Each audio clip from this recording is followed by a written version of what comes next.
సరే తరలే, ఎన్నెన్నో అనుకుంటాం, అన్ని జరుగుతాయి ఏమిటి?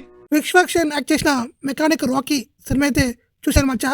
ఇంకా సినిమా విషయం చెప్పుకోవాలంటే ఫస్ట్ హాఫ్ రాడు రొంబోలా. ఫస్ట్ హాఫ్ ఎంత చండాలుగా ఉంటుందో సెకండ్ హాఫ్ చాలా బాగుంటుంది. ఫస్ట్ హాఫ్ చూసిన వాళ్ళు ఈ సినిమా ఇంకా అట్రా ఫ్లాప్ అనుకుంటారు, కానీ సెకండ్ హాఫ్ వచ్చే కాంచి సినిమా ఒక టోటల్గా మారిపోద్ది. ఫస్ట్ హాఫ్కి సెకండ్ హాఫ్కి అస్సలు సంబంధం లేదు. ట్విస్టులు కావచ్చు, ఫైట్లు కావచ్చు, ఎమోషన్ సీన్స్ కావచ్చు, చాలా బాగుంటుంది. అదేదో ఫస్ట్ హాఫ్ కూడా బాగా రాసుకుని ఉంటే ఇంకా బాగుండేది. డైరెక్టర్ సెకండ్ హాఫ్ అనేది బాగా రాశాడు. విశ్వక్సేన్ బార్డర్ లైన్ వరకు వస్తున్నాడు, కానీ బార్డర్ మాత్రం దాటలేకపోతున్నాడు. ఈసారి కూడా బార్డర్ లైన్ వరకు వచ్చి మధ్యలోనే ఆగిపోయాడు. అంటే ఈ సినిమా కూడా బిలో యావరేజే. మన వచ్చిన గ్యాంగ్స్ ఆఫ్ గోదావరి అది కూడా సోసగా ఉంది, పెద్ద గొప్పగా లేదు. ఆ సినిమాతో పంచుకుంటే ఈ సినిమా చాలా బాగుంది. ఫస్ట్ హాఫ్ మాత్రం ఇంకోలా ఉండుంటే సినిమా కంపల్సరీగా బిగ్గెస్ట్ బ్లాక్ బస్టర్ అయ్యేది. ఎందుకంటే ఈ టైప్ కాన్సెప్ట్లు తమిళ్లో వస్తాయి, కానీ మన తెలుగులో పెద్దగా రావు.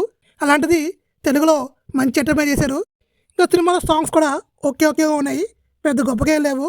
ఇంకా బీజిఎం కూడా ఓకే అని చెప్పుకోవచ్చు. మీనాక్షి చౌదరి కూడా ఏదో హీరోయిన్ ఉండాలి అని కాకుండా తను కూడా సినిమాలో వన్ ఆఫ్ ద కీ రోలు. ఇంకో హీరోయిన్ అయిన శ్రద్ధ అయితే ఈ సినిమాకి తనే మెయిన్ హైలైట్. శ్రద్ధ క్యారెక్టర్ మాత్రం చాలా బాగా రాసుకున్నారు.